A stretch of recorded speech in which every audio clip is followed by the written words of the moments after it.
Alors Chantal est dans Oui. le Val d'Oise. Bonjour ma Oui. Chantal. Bonjour. Est-ce que tu es à la retraite ma chère Chantal? Oui. Bon. Oui. Oui. Est-ce que tu es choquée par ce que je dis ma chère Chantal? Choquée. Je pourrais trouver que y a un petit peu de vrai dans tes propos. Sauf que je trouve que cette histoire de stigmatiser les retraités, ça fait qu'il y a des jalousies qui se créent entre les gens qui travaillent, les gens qui sont retraités, les gens qui ont travaillé, les gens qui ne travaillent pas, les gens qui sont au chômage, qui sont jaloux parce qu'ils disent que ça s'assit. Bon. Et à un moment donné, les retraités, c'est pas des feignants. Ils ont travaillé. À l'époque, bon, on nous dit vous n'avez pas cotisé pour vous avez cotisé pour les retraités de votre époque. Oui, sauf qu'il y avait un deal. On cotisait pour les gens qui étaient vieux et on devait en avoir le retour avec les jeunes qui venaient derrière. Le problème, c'est qu'il y a trop de chômeurs, donc il n'y a plus d'argent et on peut plus payer, on peut plus donner exactement la même chose. Alors Chantal, je te repasse le micro.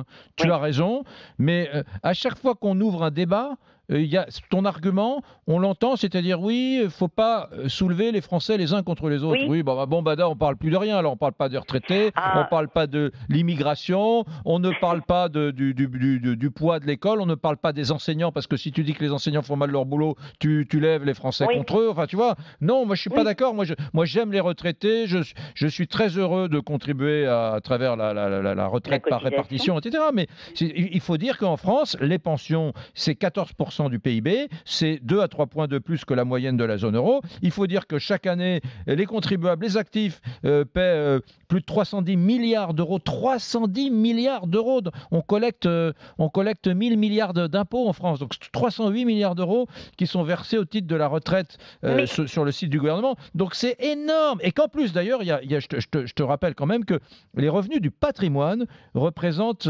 14,3% des revenus des retraités. Donc il y a en plus, les retraités ont 14% de revenus des retraités. Alors ça ne concerne pas tout le monde, mais il faut aussi le dire.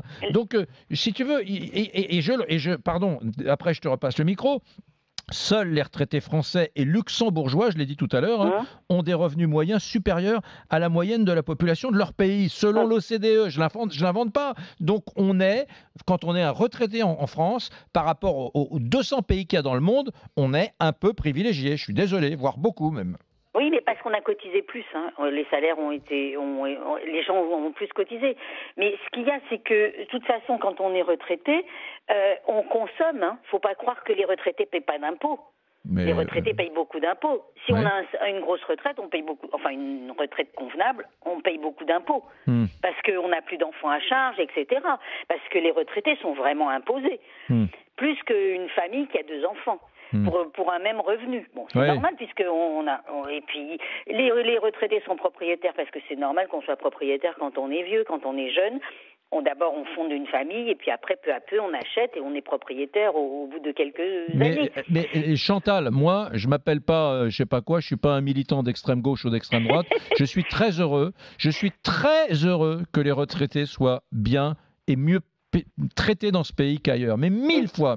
Et jamais je tiendrai un discours du genre oui, c'est plus important que les jeunes aient de l'argent et que les retraités. Non. Les retraités, ils méritent tout ce qu'ils ont, mais simplement, il faut le dire.